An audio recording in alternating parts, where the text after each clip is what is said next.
வணக்கம். மாலை முரசு செய்திகளை விரிவாக பார்ப்பதற்கு முன் தலைப்புச் செய்திகளை பார்க்கலாம். இலங்கையில் கனமழையால் சிக்கியுள்ள தமிழர்களை பாதுகாப்பாக அழைத்து வர நடவடிக்கை. முதலமைச்சர் மு.க.ஸ்டாலின் உத்தரவின் பேரில் கொழும்புவில் உள்ள இந்திய தூதரகத்துடன் தமிழக பொதுச் செயலாளர், பொதுத்துறை செயலர் ஆலோசனை.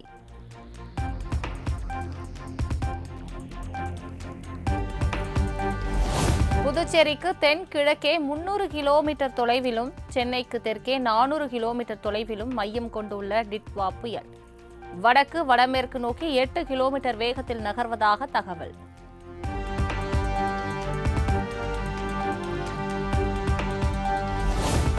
சென்னையில் உள்ள மாநில அவசரகால செயல்பாடு மையத்தில் அமைச்சர் கே.எஸ்.ஆர். ராமச்சந்திரன் ஆய்வு. டிட்வா புயலை எதிர்கொள்வது தொடர்பாக மாவட்ட ஆட்சியர்களுடன் காணொலி வாயிலாக ஆலோசனை.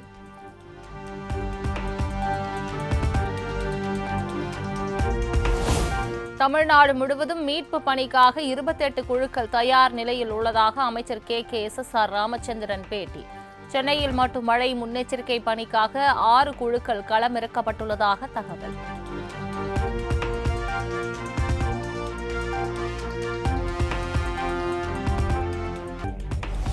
டிட்வா புயல் காரணமாக தமிழக கடலோர பகுதிகளில் பலத்த காற்று வீசக்கூடும். செல்ஃபி உள்ளிட்டவைகளுக்காக கடலோர பகுதிகளுக்கு யாரும் செல்ல வேண்டாம் என வருவாய் மற்றும் பேரிடர் மேலாண்மை அமைச்சர் வலியுறுத்தல்.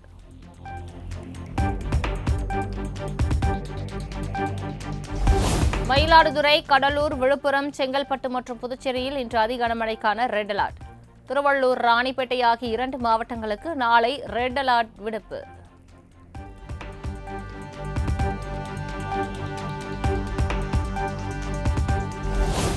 சென்னை, திருவள்ளூர், ராணிப்பேட்டை, புதுக்கோட்டை உள்ளிட்ட 14 மாவட்டங்களுக்கு இன்று மிக கனமழைக்கான ஆரஞ்சு அலர்ட்.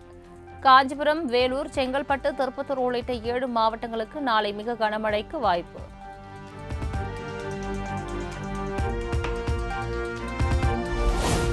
வேலூர், திருப்பத்தூர், கிருஷ்ணகிரி உள்ளிட்ட 6 மாவட்டங்களுக்கு இன்று கனமழைக்கான மஞ்சள் அலர்ட்.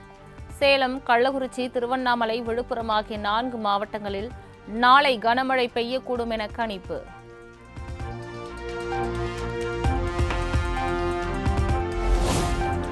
கனமழையால் நாகை மாவட்டத்தில் 60,000 ஏக்கர் சம்பா தாளடி நெற்பயிர்கள் நீரில் மூழ்கியுள்ளதால் விவசாயிகள் கவலை. ஏக்கருக்கு 30,000 செலவு செய்துள்ள நிலையில் பயிர்கள் முழுவதுமாய் அழுகும் அபாயம்.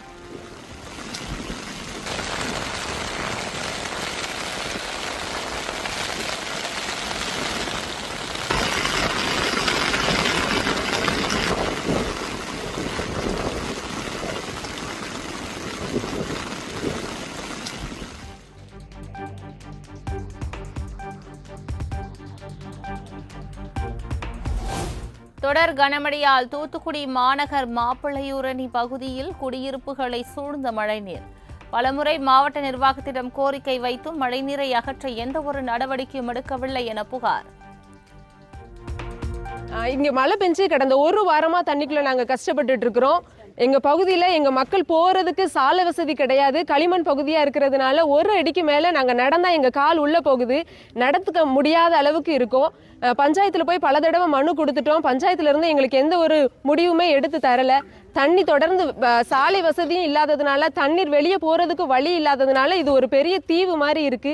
அத்தியாவசிய தேவையான பால், அப்புறம் எங்க பிள்ளைங்களை ஸ்கூலுக்கு போறது, சாப்பாடு எதுவுமே எங்களால செய்ய முடியாம ஒரு தீவுக்குள்ள இருந்த மாதிரி இருக்கிறோம். இந்த கவர்மெண்ட் எங்களுக்கு பார்த்து ஏதாவது நடவடிக்கை எடுத்து தருமாறு கேட்டுக்கிறோம். டிட்வா புயல் காரணமாக நாகையில் வெளுத்து வாங்கும் கனமழை. வள்ளியம்மை நகர் குடியிருப்பு பகுதிகளை மழைநீர் சூழ்ந்துள்ளதால் அப்பகுதி மக்களின் இயல்பு வாழ்க்கை பாதிப்பு.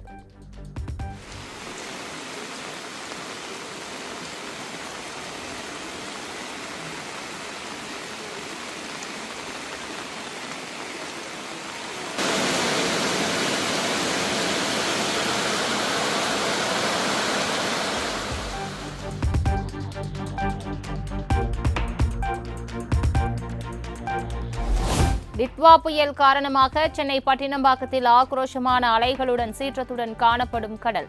பலத்த காற்று வீசுவதால் கடற்கரை பகுதிக்கு மக்கள் வர வேண்டாம் என காவல்துறை அறிவுறுத்தல்.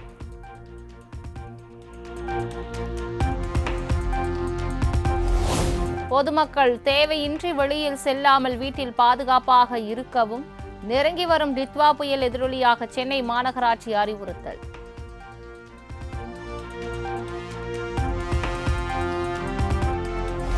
டித்வா புயல் மற்றும் கனமழை எச்சரிக்கை காரணமாக சென்னை விமான நிலையத்தில் இன்று 54 விமான சேவைகள் ரத்து.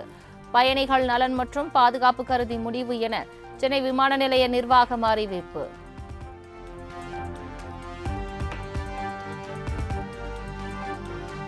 ராமநாதபுரம் மாவட்டம் மண்டபம் பகுதியில் பலத்த காற்றுடன் வெளுத்து வாங்கிய கனமழை. பெங்களூரிலிருந்து சுற்றுலா வந்தவர்களின் வாகனம் நிலை தடுமாறி கால்வாயில் பாய்ந்ததால் பரபரப்பு.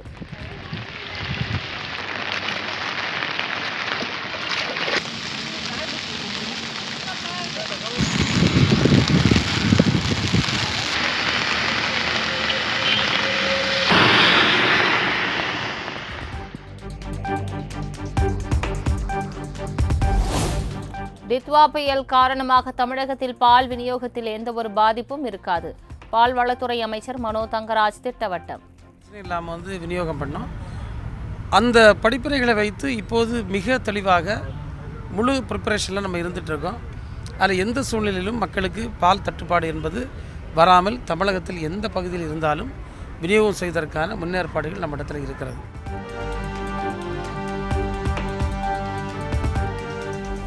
சென்னையில் ஆபரண தங்கம் சவரனுக்கு 1120 ரூபாய் உயர்ந்து 1 சவரன் 95,840க்கு விற்பனை. 1 கிராம் தங்கம் 11,980 ரூபாய்க்கு விற்பனை.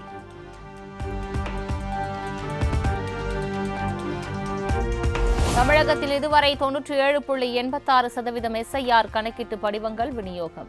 4,86,00,000 படிவங்கள் டிஜிட்டல் பதிவேற்றம் செய்யப்பட்டுள்ளதாக இந்திய தேர்தல் ஆணையம் அறிவிப்பு.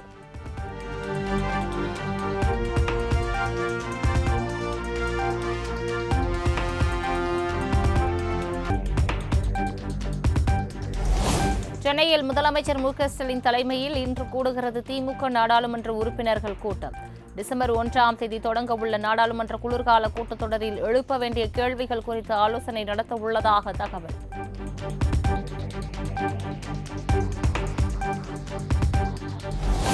கோவையில் அவசர கதியில் வெற்று விளம்பரத்திற்காக செம்மொழி பூங்கா திறக்கப்பட்டுள்ளதாக எடப்பாடி பழனிசாமி குற்றச்சாட்டு. 70% பணிகள் மட்டுமே நிறைவடைந்த நிலையில் அவசர கதியில் பூங்கா திறக்கப்பட்டது ஏன் எனவும் முதலமைச்சருக்கு கேள்வி.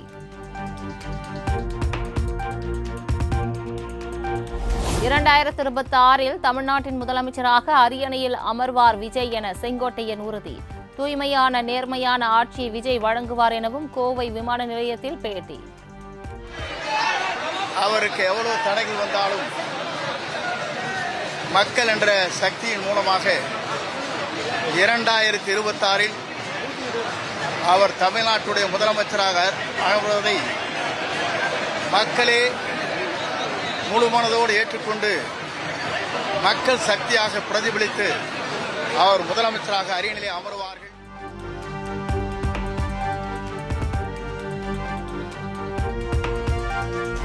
பாமகவின் அங்கீகரிக்கப்பட்ட தலைவர் அன்புமணிதான் என இந்திய தேர்தல் ஆணையம் ராமதாசுக்கு கடிதம். கட்சித் தலைவர் பதவி குறித்த முரண்பாடுகளை தீர்க்க நீதிமன்றத்தை அணுக தேர்தல் ஆணையம் அறிவுறுத்தல்.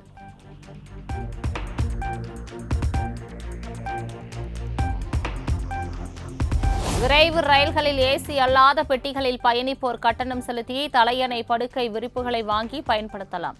புதிய வசதி 2026 ஜனவரி 1ஆம் தேதி முதல் அமலுக்கு வருவதாக தெற்கு ரயில்வே அறிவிப்பு.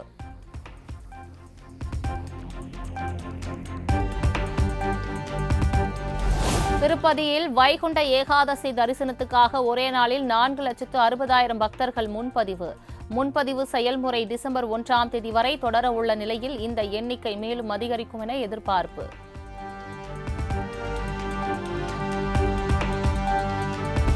விமானத்தில் சபரிமலை செல்லும் ஐயப்ப பக்தர்கள் சோதனைக்கு பின் இருமுடி பையை உடன் எடுத்து செல்ல மத்திய விமான பாதுகாப்பு படை அனுமதி.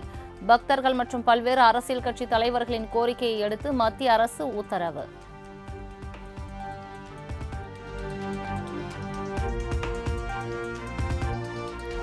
இலங்கையில் பெய்த அதி கனமழையால் வெள்ளக்காடாக மாறிய காட்சிகள். வீடுகளுக்குள் சிக்கி தவிக்கும் மக்களை ஹெலிகாப்டர் உதவியுடன் மீட்கும் பேரிடர் படை வீரர்கள்.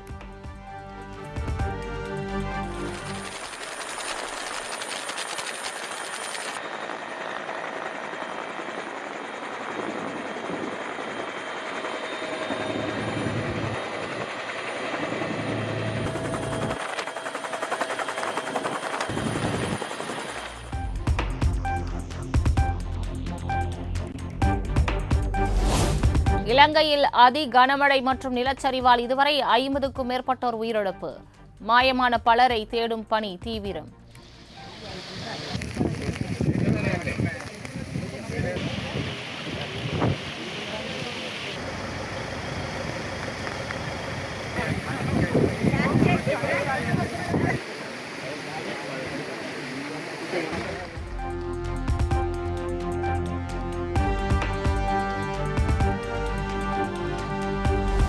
இலங்கையில் 25 மாவட்டங்களை புரட்டி போட்ட பெருமழையால் சுமார் 2 லட்சம் மக்கள் பாதிப்பு.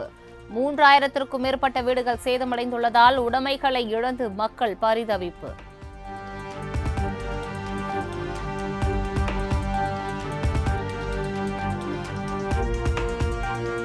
நித்வா புயலால் கடுமையாக பாதிக்கப்பட்டுள்ள இலங்கைக்கு இந்தியா உதவிக்கரம். ஆபரேஷன் சாகர் பந்த் என்ற பெயரில் உணவு, தார்பாய் உள்ளிட்ட 12 டன் மனிதாபிமான உதவி பொருட்களை அனுப்பி வைப்பு.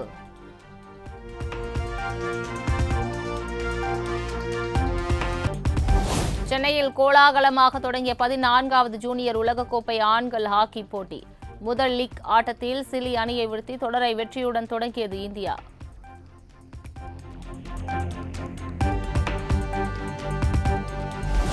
கோவா சர்வதேச திரைப்பட விழாவில் நடிகர் ரஜினிகாந்திற்கு வாழ்நாள் சாதனையாளர் விருது. 50 ஆண்டுகள் திரையுலகில் புரிந்த சாதனைகளுக்காக கௌரவம்.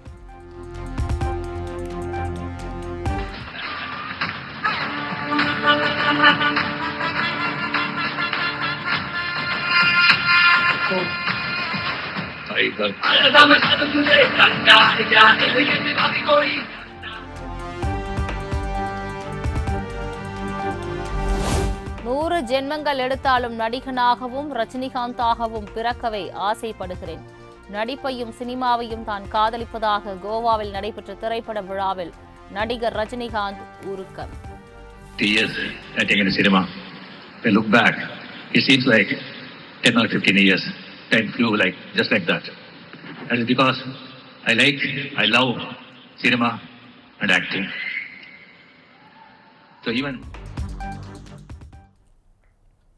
நான்கு முனை போட்டி நாடாளப் போவது யார்?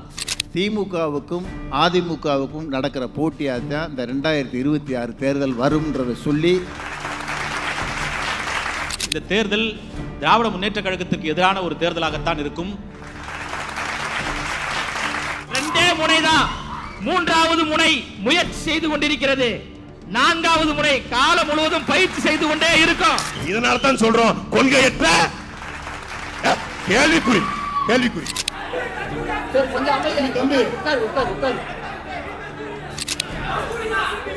தாவேக்கா யாரும் தற்கூதின்னு சொல்லாதீங்கப்பா.